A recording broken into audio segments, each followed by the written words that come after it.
देखो यार, सबसे पहली चीज तो ये कि जो वैकेंसी 21,997 थी, अभी एक फ्रेश नोटिफिकेशन आया और उसमें बताया गया 22,195 वैकेंसी आई। अब मेरे बच्चे हम बात करते हैं सैलरी की। और आपको पता है 100 सवाल आने, 90 मिनट का पेपर होगा, 1.5 घंटे का पेपर होता है, 1/3 नेगेटिव मार्किंग है, जो कि एक डेंजर जोन है। अब मेरे बच्चे मैं बात करने जा रहा हूँ कि भाई लड़कियों के लिए कौन कौन सी पोस्टें अच्छी हैं। ग्रुप डी की मिनिमम सैलरी जो जाएगी वो 55,000 रुपए चली जाएगी। देखिए मेरे भाई, अगर बात करें डेंजर जोन की, जिनमें सबसे ज्यादा कंपटीशन होता है मेरे बच्चे, लड़कियों के लिए फिजिकल में क्या होने वाला है। आप चाहते हैं कि आप अपनी मम्मी के हाथ में पहली तनख्वाह 55,000 रुपए की रखें, तो भैया इन चारों सब्जेक्ट में महारत हासिल करनी होगी। मेरे प्यारे बच्चों, नमस्कार आप सभी को। रेलवे ग्रुप डी के फॉर्म निकले हुए, नोटिफिकेशन आ चुका है, हर कोई फॉर्म अप्लाई कर रहा है। लेकिन यही जरूरत है बहुत समझदारी की। आपको ये पता होना चाहिए कि लास्ट टाइम कट ऑफ क्या गई थी, अब कट ऑफ क्या जा सकती है। आपको ये पता होना चाहिए कि डेंजर जोन कौन से हैं, सेफ जोन कौन से हैं। आपको ये भी पता होना चाहिए कि किस जोन में कितने फार्म भरे जा रहे हैं, ताकि सिलेक्शन के परसेंटेज को मैक्सिमाइज किया जा सके। मैं इस वीडियो में कंप्लीट इंफॉर्मेशन आपको यहां देने जा रहा हूं। अब तक कितने फॉर्म भरे जा चुके हैं, किस किस जगह कितने फॉर्म अप्लाई हुए हैं। तो इस पूरी वीडियो को ध्यान से देखिए, आपके काम की चीजें बताने जा रहा हूं। स्वागत है आप सभी का इस वीडियो में। देखो यार, सबसे पहली चीज तो ये कि जो वैकेंसी 21,997 थी, अभी एक फ्रेश नोटिफिकेशन आया और उसमें बताया गया 22,195 वैकेंसी आई। यानी नंबर ऑफ वैकेंसी भी इन्होंने कुछ बढ़ाई है। ठीक है जी। देखिए यार, लेवल 1 की पोस्टें हैं। रेलवे रिक्रूटमेंट बोर्ड इसे रिक्रूट नहीं करता, बल्कि इसे रेलवे रिक्रूटमेंट सेल रिक्रूट करती है। लड़के और लड़कियों के लिए क्या एलिजिबिलिटी, उस बारे में बात करेंगे। देखिए मेरे भाई, 27 दिसंबर 2025 को नोटिफिकेशन आया था। 31 जनवरी 2026 से इसके फॉर्म अप्लाई होने स्टार्ट हो गए हैं। लास्ट डेट जो है वो 2 मार्च 2026 है।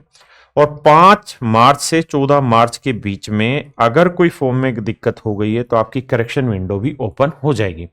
सबसे जरूरी चीज ये है कि आप आखिरी तारीख का इंतजार मत करिए, क्योंकि लास्ट टाइम पे आप देखते हैं कि बहुत ज्यादा सर्वर बिजी हो जाता है और उस समय बच्चों के एप्लीकेशन ही एक्सेप्ट नहीं हो पाते हैं।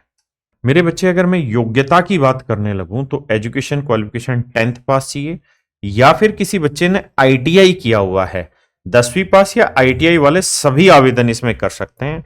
आयु जो है मेरे बच्चे वो 18 से 33 साल है, जनरल और ईडब्ल्यूएस के लिए। ओबीसी के लिए 3 साल का रिलैक्सेशन है, एससी एसटी बच्चों के लिए 5 साल का, और भाई पीडब्ल्यूबीडी वाले हैं तो उनको 10 साल का रिबेट मिलता है। और बड़ी चीज ये कि एज जो देखी जा रही है वो 1 जनवरी 2026 को मापी जाएगी, यानी 1 जनवरी 2026 को आप 18 से 33 के बीच में होनी चाहिए सामान्य बच्चा। अब मेरे बच्चे हम बात करते हैं सैलरी की और कौन कौन से दूसरे बेनिफिट है जो होते हैं। देखिए यार, जो बेसिक पे है वो 18,000 है, और जो ग्रोस सैलरी बनती है वो 22,000 से 25,000 बेसिक पे के आधार पे। अभी जो मेरे स्टूडेंट जो बिल्कुल नई रिक्रूटमेंट है, उनके हाथ में कह रहे हैं कि सर ट्रेनिंग में ही 35,000 से 40,000 रुपए इन हैंड सैलरी हाथ में आती है।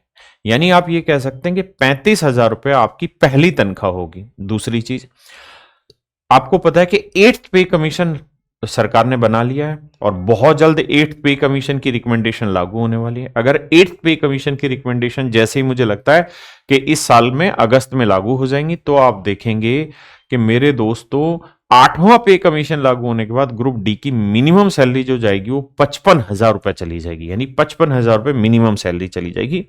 लेवल 1 की जॉब है, ये 7th सीपीसी है। मेरे बच्चे, इसमें एक तो हाउस रेंट अलाउंस मिलता है, यानी रहने की जगह के लिए व्यवस्था मिलती है, मेडिकल सुविधाएं मिलती है, फ्री ट्रेन ट्रेवल पास मिलता है, और पेंशन भी मिलती है। लेकिन पेंशन ओल्ड पेंशन स्कीम नहीं है, न्यू पेंशन स्कीम होती है। देखिए यार, सिलेक्शन प्रोसेस की बात करें तो सबसे पहले होना है सीबीटी 1, जिसे हम बोलते हैं रिटन एग्जाम। इसमें कंप्यूटर बेस्ड टेस्ट एक ही होना है, रिटन एग्जाम होना है। उसके बाद फिर फिजिकल एंड्योरेंस टेस्ट होना है जो क्वालिफाइंग नेचर का है। उसके बाद मेरे बच्चे डॉक्यूमेंट वेरिफिकेशन होनी है, और उसके बाद मेडिकल फिटनेस टेस्ट होना है। ये कुल मिला के इस ट्रेन पे चलने का, ट्रेन में सिलेक्शन लेने का एक रोड मैप आपको दिखाई देगा। जो फाइनल मेरिट है ना मेरे बच्चे, वो सिर्फ कंप्यूटर बेस्ड टेस्ट के ही मार्क्स से बननी है। यानी जो एग्जाम होना है उसी से फाइनल सिलेक्शन होने वाला है। अब बात कर रहे हैं मेरे भाई एग्जाम पैटर्न की। देखिए यार, आपको पता है 100 सवाल आने, 90 मिनट का पेपर होगा, 1.5 घंटे का पेपर होता है, 1/3 नेगेटिव मार्किंग है, जो कि एक डेंजर जोन है। सबसे बड़ी और सबसे जरूरी बात यह है कि 3 महीने में ऐसी तैयारी की जाए, 3 से 4 महीने में, कि जीवन भर का झंझट खत्म, और केवल ग्रुप डी ही नहीं, रेलवे की जितनी भी पोस्टें निकलती हैं उन सारी पोस्टों के लिए आप आराम से क्वालिफाई कर पाएं और 2026 सरकारी तनख्वाह आपके घर में आने लग जाए। मम्मी के लिए आप साड़ी वाड़ी खरीद के दो भाई। 25 सवाल जनरल साइंस के आते हैं, साइंस डेडिकेटेड रहती है। मैथ के 25 सवाल आते हैं, रीजनिंग के 30 सवाल आते हैं और मेरे बच्चे जनरल अवेयरनेस या करंट अफेयर के कहें तो 20 सवाल आते हैं। यानी ये चारों सब्जेक्ट आपको बहुत इज्जत से तैयार करने होंगे, तभी यहां से नौकरी मिलेगी। क्योंकि मैंने आपको बताया कि कंप्यूटर बेस्ड टेस्ट के आधार पर ही मेरिट बननी है। आप चाहते हैं कि आप अपनी मम्मी के हाथ में पहली तनख्वाह 55,000 रुपए की रखें, तो भैया इन चारों सब्जेक्ट में महारत हासिल करनी होगी।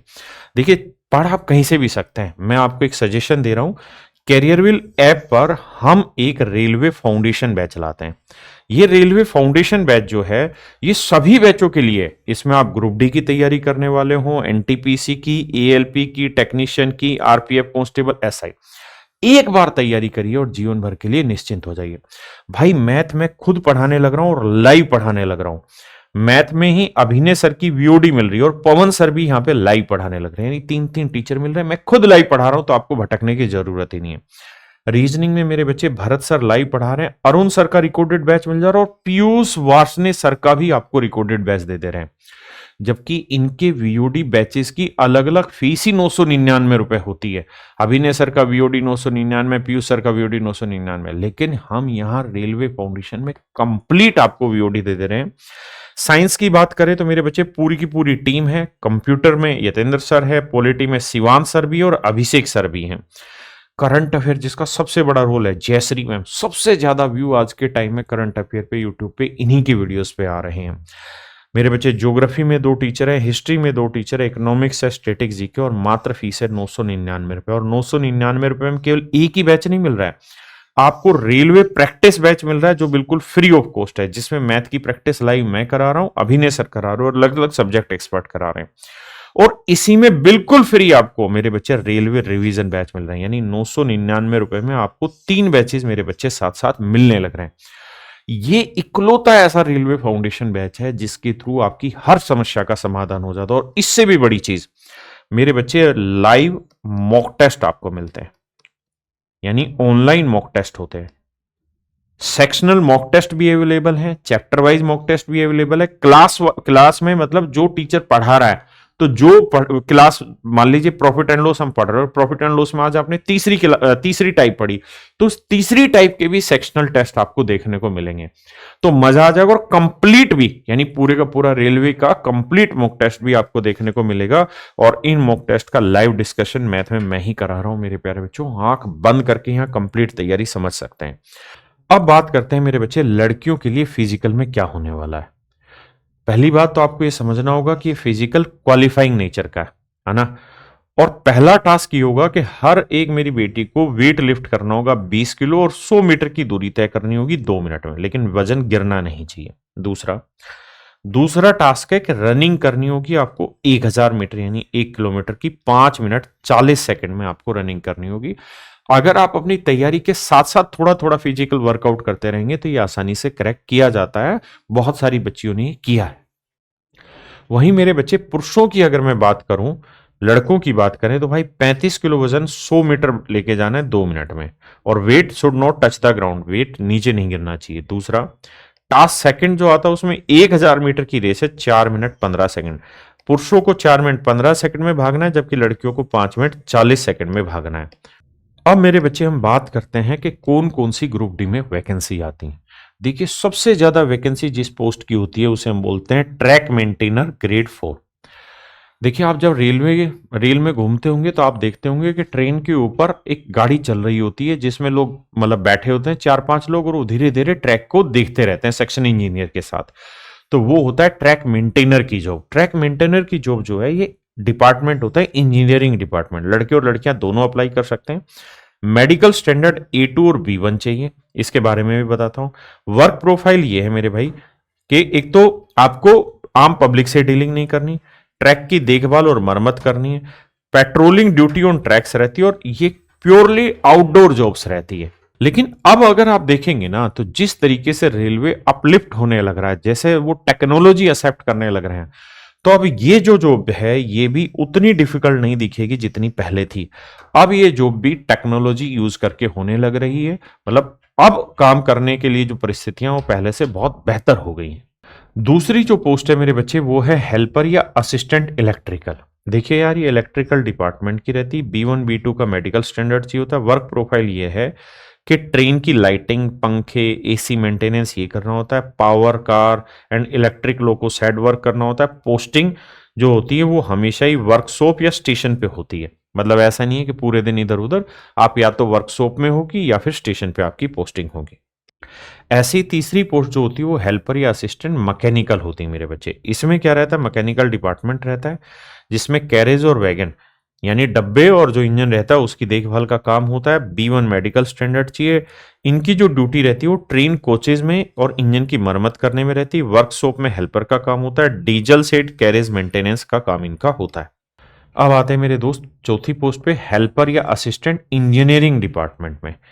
मेरे बच्चे B2C1 इनका मेडिकल स्टैंडर्ड चाहिए और ये उन बच्चों के लिए बहुत अच्छा है जिनकी आई साइट बहुत कमजोर है। उन बच्चों के लिए पोस्ट बहुत अच्छी है, तो प्रीफरेंस उसी अकॉर्डिंग भरे। वर्क प्रोफाइल क्या होगा, रेलवे क्वार्टर्स हैं, ब्रेजेज है, वाटर सप्लाई मेंटेनेंस है, इन चीजों में उनकी जरूरत होती है। सिविल कंस्ट्रक्शन हेल्पर की में रहता है। पोस्टिंग जो रहती है ऑफिस में भी रहती है और फील्ड में भी रहती है। अब आते हैं पांचवी पोस्ट पे, ये रहती है मेरे बच्चे हेल्पर या असिस्टेंट सिग्नल एंड टेलीकम्युनिकेशन में। सिग्नल या टेलीकम्युनिकेशन में इनकी पोस्ट होती है। लड़के लड़कियां दोनों होते हैं। मेडिकल स्टैंडर्ड B1 है।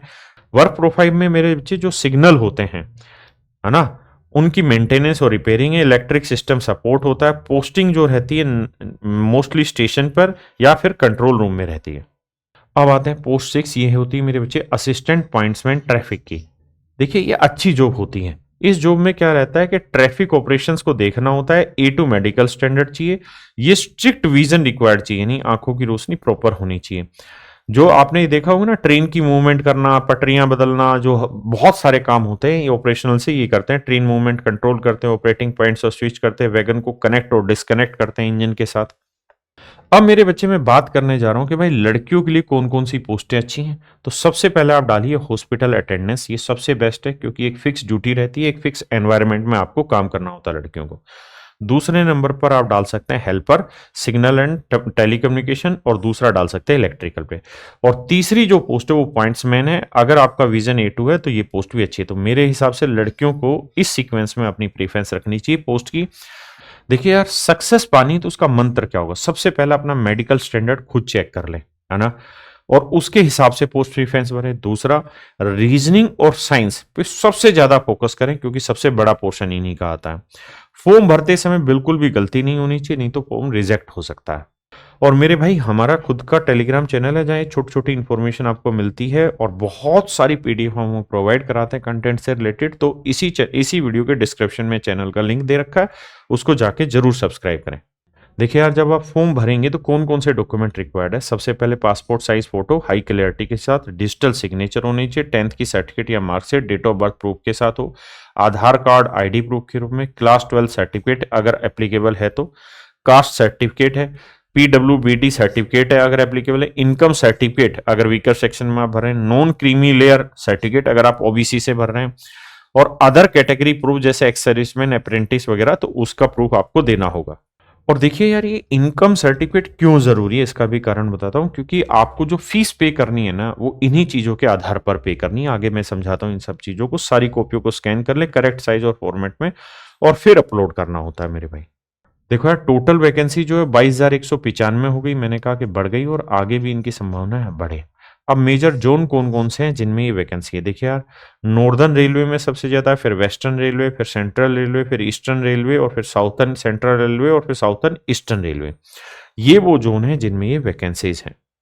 देखिए मेरे भाई, अगर बात करें डेंजर जोन की जिनमें सबसे ज्यादा कंपटीशन होता है, तो मेरे भाई ये डेंजर जोन या सेफ जोन का जो वर्गीकरण है ये पिछली कट ऑफ के आधार पर हमने किया है, जो पिछली बार पैटर्न गया था। हाई कंपटीशन जोन जो है, सबसे ज्यादा कंपटीशन चंडीगढ़ में, रांची में, कोलकाता में, पटना में, इलाहाबाद में और गोरखपुर में। ये ऐसे जोन में जिनमें सबसे ज्यादा मेरिट जाती है। अगर हम स्कोर मैट्रिक्स की बात करें तो मेरे भाई, अगर 100 में से आप 75+ नंबर ले आते हैं तो आप समझिए आप बिल्कुल सेफ जोन में पहुंच जाएंगे।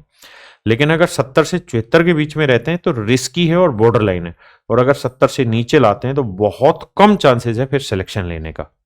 वहीं मेरे बच्चे अगर हम सेफ जोन की बात करने लगे ना, तो सबसे सेफ जोन है सिकंदराबाद, चेन्नई, बिलासपुर, गुवाहाटी और कुछ साउदर्न मोस्ट रीजन जो भी हैं। और अब भाई पिछले साल जो कट ऑफ गई थी उसके आधार पर बता रहा हूं कि अनरिजर्व टारगेट स्कोर जो है सेफ जोन के लिए अगर 68 से 72 नंबर है तो आपके स्ट्रॉन्ग चांसेस है, जबकि यहां पे डेंजर जोन में आपको 75 प्लस नंबर लाना होगा तब आप सेफ होंगे।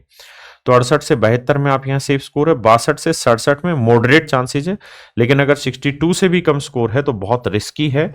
और नॉर्मलाइजेशन उठा दे तो बात अलग है, अदरवाइज बहुत डिफिकल्ट हो जाएगा सिलेक्शन।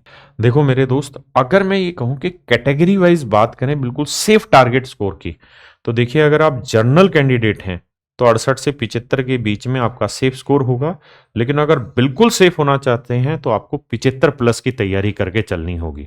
और 75 प्लस लाने के लिए आपको मैथ में 100% स्कोर करना होगा, रीजनिंग में 100% स्कोर करना होगा और साइंस में बहुत अच्छा स्कोर करना होगा। उसके बाद देखिए जीए या करंट अफेयर जो होता है उसमें हर एक बच्चे का जो होता है वो नॉर्मल स्कोर ही निकल के आता है।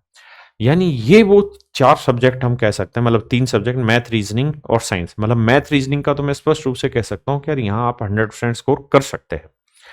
ओबीसी वाले बच्चे हैं तो भाई 70 प्लस लेके आने, ईडब्ल्यूएस वाले तो 65 प्लस मेरे बच्चे, एससी वाले बच्चे हैं तो 63 प्लस लेके आइए और एसटी वाले बच्चे हैं तो 58 प्लस नंबर लेके आइए, तब आप बिल्कुल सेफ स्कोर माने जाएंगे और मतलब आप बिल्कुल सेफ कैटेगरी में बैठ सकते हैं फिर। तो ये थी मेरे प्यारे बच्चों सारी इन्फॉर्मेशन जो मुझे आपको देनी थी। इसके अलावा आप हमसे कुछ भी चाहते हैं, आप प्रीवियस ईयर के ऊपर हमसे कोई सेशन चाहते हैं यूट्यूब पे, आप कोई एग्जाम एनालिसिस चाहते हैं मुझसे, या आप ये चाहते हैं कि हमें सारे प्रीवियस ईयर पेपर में से मोस्ट डिफिकल्ट क्वेश्चन छांट के दे दीजिए, जो भी आपकी डिमांड है वो आप कमेंट में रखिए। मैं उन्हीं कमेंट के आधार पर अगला यूट्यूब सेशन डिसाइड करूंगा कि भाई अब हमें यूट्यूब पे क्या चीज लेके आनी है बच्चों के लिए। और मेरे प्यारे बच्चों एक बात और ध्यान रखें कि हमारा एक यूट्यूब चैनल है कैरियर विल रेलवे एग्जाम। आप YouTube पर इसको मेरे प्यारे बच्चों सब्सक्राइब जरूर कर लें, क्योंकि हमारी YouTube से रिलेटेड जितनी भी सीरीज होती हैं रेलवे से रिलेटेड, वो सारी सीरीज हम इसी यहीं पे प्रोवाइड कराते हैं। और मेरे बच्चे सबसे बड़ी चीज़ जो मैं आपको कहना चाहता हूँ कि आप मेरे YouTube चैनल पर, राकेश यादव चैनल पर जाएंगे तो इस चैनल पे मैं रोज़ आपके लिए कुछ ना कुछ काम कर रहा होता हूँ और रोज़ हम अपना एक 10 मिनट का सेशन डाल दें जिसमें कॉन्सेप्ट का रिवीजन होता है। तो आप प्लेलिस्ट पे जाएंगे और प्लेलिस्ट पे जाएंगे ना तो मेरे प्यारे बच्चों यहाँ सेकंड वाली जो प्लेलिस्ट है, इस प्लेलिस्ट को ध्यान से देखिएगा, सेकंड वाली प्लेलिस्ट को। और यहाँ पे मेरे बच्चे इस प्लेलिस्ट में देखेंगे तो भाई 25 वीडियो मैंने अब तक डाली और इस 25 वीडियो में आप देखेंगे कि सारी चीजों पे एक एक अच्छे कॉन्सेप्ट को एक्सप्लेन कर दिया है।